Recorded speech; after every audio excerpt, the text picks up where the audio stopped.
Pratish, it's a pleasure to welcome you. Thank you very much. I think it must be very gratifying at the end of the conference to sit back and look at all the hard work and months of preparation that has gone into it. And you as the vice chair of the whole conference, it carries an additional amount of responsibility to take the whole team together and keep the spirits high and produce another spectacular event. Absolutely. It has been extremely gratifying to get to this point where we're at the end of the conference, and pretty much across the board, the feedback has been that we have been able to take this conference and raise the bar to a completely new level. And to hear that from the chairs from the 2005 conference, from the chairs of the 2007 conference, and for them to look at this conference and say that Houston has taken this to a completely new level, it is extremely gratifying for the whole team. When you reflect back, as the co-leader of the team, what are the couple of components where you think was a real challenge that you didn't anticipate in the previous 2009 or 2011 conference that came to you and you felt, wow, we have to overcome this?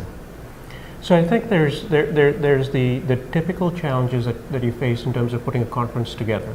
And so the standard approach to working through a conference is looking at three foundational pillars, which is basically you start off with the program of the speakers, you look at the sponsorship, and you look at the registration. And all three tie together with each other. And so at any given point, you find that you're actually getting the right program together and speakers, but the sponsors are not quite there, or the registration is not quite there. And then you start focusing your effort on some of the others, move that forward. In the meantime, something else seems to drop back a little bit.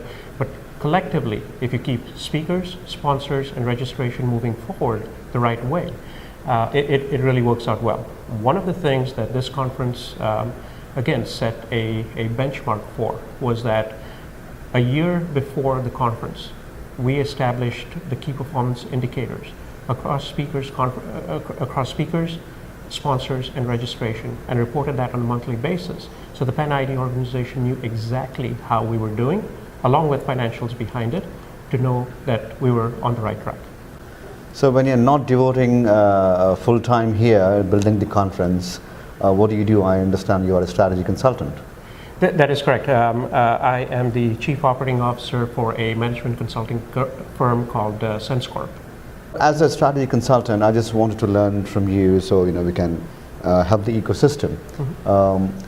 What are the unique challenges which are different from other traditional industries? So generally, as a consultant, the thing that one has to work through is understanding that you're in a role where you have to be an advisor to people. And that means that you have to have a unique set of experiences, and sometimes that experience may be specific to a certain industry or a certain function. Sometimes it may be a certain technology, and oftentimes across the board, what it really comes down to is having very strong problem-solving, communication skills that you can bring to any kind of a problem. So in general, when we think about what does it take to be a consultant, as opposed to, for example, working in the industry, it takes the ability to be able to bring that unique skill set, to be able to have the foundation, but then also enjoy the variability of the fact that every single day you're trying to deal with and solve a different kind of a problem. The other interesting factor with you is you're one of the few people here who have took a detour and have come from Kenya. That is correct. People who come from outside of India, the diaspora, especially from the African continent, they bring a very different skill set. You have the unique culture of India, you adopt the culture from the African region, and you come here. It'll be interesting to learn from you how this thing helped and enabled you to who you are. So as I think about my background, yes, I was born and I grew up in Kenya. My parents, of course, were born in India, and my dad was a doctor and decided to move somewhere to start a career, moved down to Kenya, and basically settled down there. I was born there, lived there through high school. So pretty much all of my early youth was in Kenya. Lived in a small town about 100 miles from Nairobi, where there were no traffic lights, so kind of a unique experience. And from there, moved to India to do my 12th at Delhi Public School. After that, moved to University of Roorkee, which since then has become IIT Roorkee. Moved back to Kenya, worked worked on a shop floor with my mechanical engineering skills.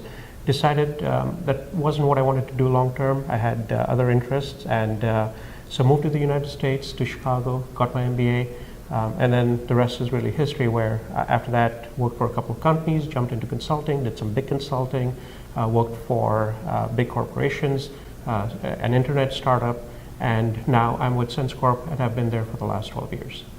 As a consultant, when you look at the landscape here for the energy sector, India is emerging into this sector. There are some big corporations who are taking active participation. What I want to ask you is, when you look out and you look at the emerging India, what would you advise for the talent pool to be developed for the upcoming decade in this particular sector? Two, for the companies who are trying to have a major stake in this space. So I think a lot of it comes down to some of the things that we talked about at the conference, and the conference theme was inspiring innovation for tomorrow. So if you think with that as a backdrop, and especially when you think about tomorrow being a tomorrow that includes China and India and a number of other countries, what it takes to compete at that scale is really being able to compete not just in terms of bringing manpower, but also bringing innovation, bringing the ability to have the level of skill and professionalism to getting all of the work done. And so when you think about what India and China and some of these other countries have to do, it is going from being the doer to becoming the thinker in some of these industries. And I think that will come over time, but it is going to take time and effort to be able to get there. Right. Again, and at the end of the day, it's a great conference. A lot of hard work has gone into it, but it has come out with flying colors. Thank you and congratulations. Thank you very much.